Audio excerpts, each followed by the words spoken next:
मछुआरा फिर चकित है, कमाल का युवक है, लेकिन साथ ही साथ मन में शंका भी हुई। देवव्रत ने कारण पूछा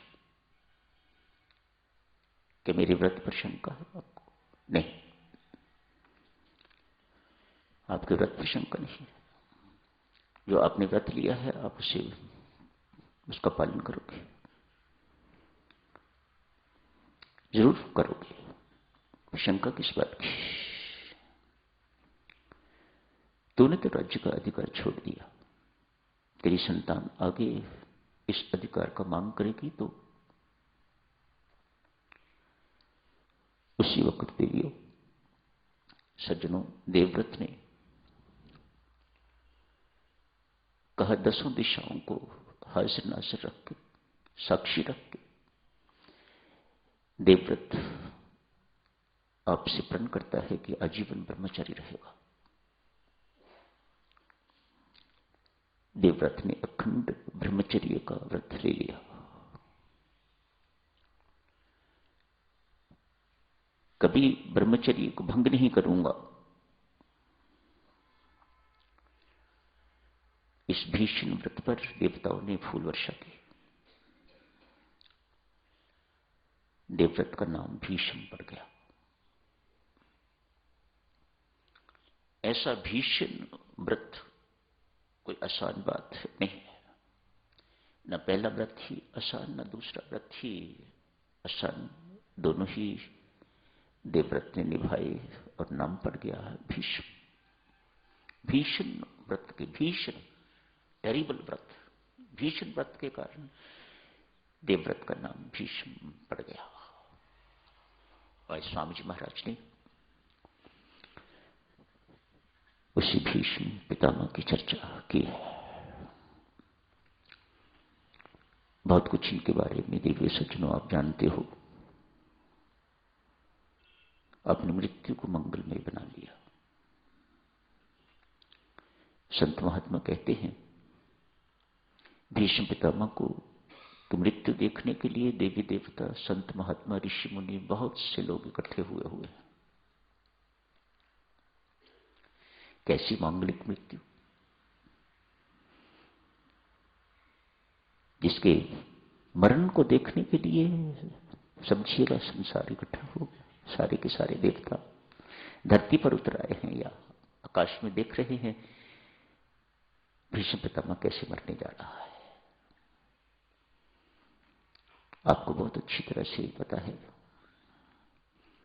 अर्जुन ने तीरों से बीन दिया। सारे के सारे तीर छाती पर लगे हुए हैं और छाती को बीनते बीनते पीठ की तरफ से जाके निकले हैं। उसी शैया पर भीष्म पितामह लेटे हुए हैं।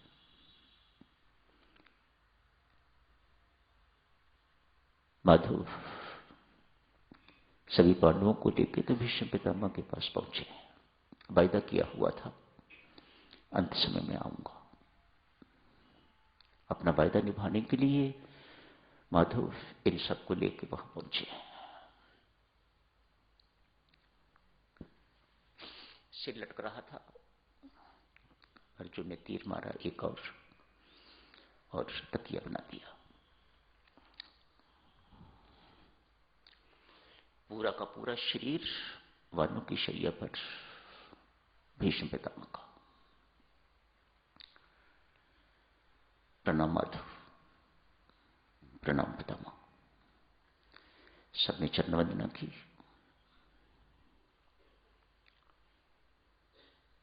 भीष्म पितामह पूछते हैं, माधव मेरा शरीर पवित्र, मेरी इंद्रियां पवित्र, मेरा मन पवित्र, मेरी बुद्धि पवित्र, फिर मुझे ये सजा किस बात की दी जा रही है? कई दिनों से मैं वानों की शैया पर लेटा हुआ हूं, मुझे ये सजा किस बात की दी जा रही है? परमात्मा के सामने ये कन्फेशन कोई आसान बात नहीं। किसी इंसान के सामने भीष्म पितामह नहीं कह रहा मेरा तन पवित्र, मेरी इंद्रियां पवित्र। इंसान को तो धोखा दिया जा सकता है, परमात्मा को कैसे धोखा दिया जा सके? मेरा तन पवित्र, मेरी इंद्रियां पवित्र, मेरा मन, मेरी बुद्धि, मेरा सब कुछ पवित्र ही पवित्र है। मैंने जिंदगी में कभी कोई पाप नहीं किया। भीष्म पितामह की घोषणा। मुझे सजा किस बात की दी जा रही है? भगवान श्री कृष्ण कहते हैं, पितामह निस्संदेह तेरा सब कुछ पवित्र है, पर तूने एक पाप होते हुए देखा है, उस पाप की सजा है। मानो पाप करना ही पाप नहीं है, पाप को देखना भी पाप है। सो सेज लॉर्ड कृष्ण। पाप का सुनना भी पाप है, पाप को छिपाना भी पाप है, पाप को न स्वीकार करना भी पाप है। राम राम राम। पाप के साथ सब कुछ पाप ही पाप है। कौन सा पाप? भीष्म पितामह पूछते हैं, कौन सा पाप जो मैंने होते देखा है? कहा, मेरी कृष्ण द्रौपदी। प्यार से द्रौपदी को कृष्ण कहा करते। मेरी द्रौपदी ने बड़ी सपा से तेरी ओर देख के तेरे से सहायता मांगी थी। तूने कहा, दुर्योधन का अन्न खा के मेरी बुद्धि भ्रष्ट हो गई हुई है बिटिया, मैं तेरी सहायता नहीं कर सकता। शेमफुल। माधव कहते हैं शेमफुल। तेरे जैसे ज्ञानी को ये शोभा नहीं देता। तूने वह पाप होते हुए वहां देखा है, उसी पाप की सजा है। आपने ज्ञान का आश्रय नहीं लिया, आपने बुद्धि का आश्रय नहीं लिया। माधव की स्तुति की है और कहा, मेरा सब कुछ आपके श्री चरणों में समर्पित है। कैसे शरणागति स्वीकार करूं? माधव कहते हैं, मैं अपना मन आपको अर्पित करता हूं, अपनी बुद्धि आपको अर्पित करता हूं, अपना सर्वस्व आपको अर्पित करता हूं। माधव कहते हैं, नहीं, मैं कैसे स्वीकार करूं? मैंने अपनी आंखों से अपने अर्जुन को देखा है, तो तीर मारता था, बीनता था, उसके शरीर को बीनता था। मैं तुझे इस वक्त शरणागत कैसे सब स्वीकार कर लूं? मैं वो भूल नहीं पा रहा। तुझे पता है अर्जुन मेरा है, उसके बावजूद भी तूने ऐसा उसके साथ किया। मैं तेरी शरणागति स्वीकार नहीं करता।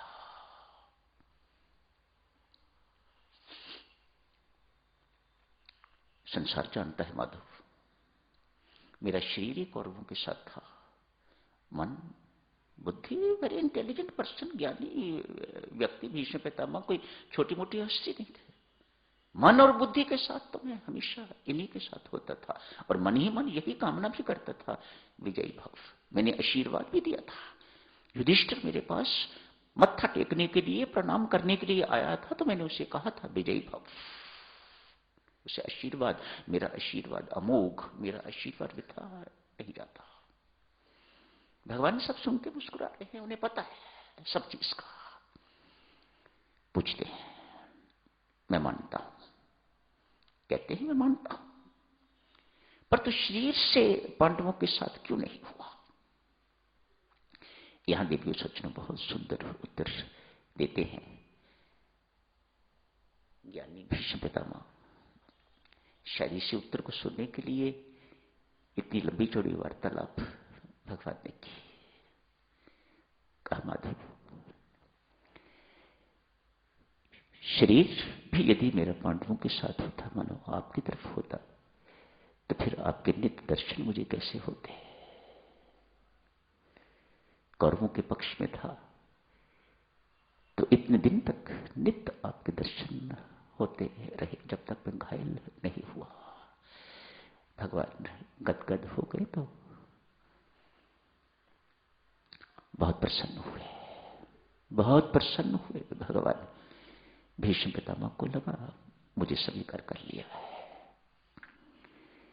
कहा, जाना नहीं? माधव को कहा, प्रसन्न जो हो गए परमात्मा, प्रसन्न हो गए, मानो मेरी मुट्ठी में आ गए परमात्मा। जाना नहीं? जब तक मैं अपने प्राणों को त्याग न दूं, अपने चतुर्भुज रूप में खड़े रहिएगा यहां पर। ये अपना रूप बदलिएगा आप, लोगों को पता लगे आप क्या हो। आप अपने चतुर्भुज रूप में दर्शन दीजिएगा, सबको दीजिएगा दर्शन। कहते हैं भगवान श्री खड़े रहे जब तक मृत्यु नहीं हो गई। ऐसी हस्ती देवी और सज्जनों, भीष्म पितामह, यही समाप्त करने की इजाजत दीजिएगा। धन्यवाद।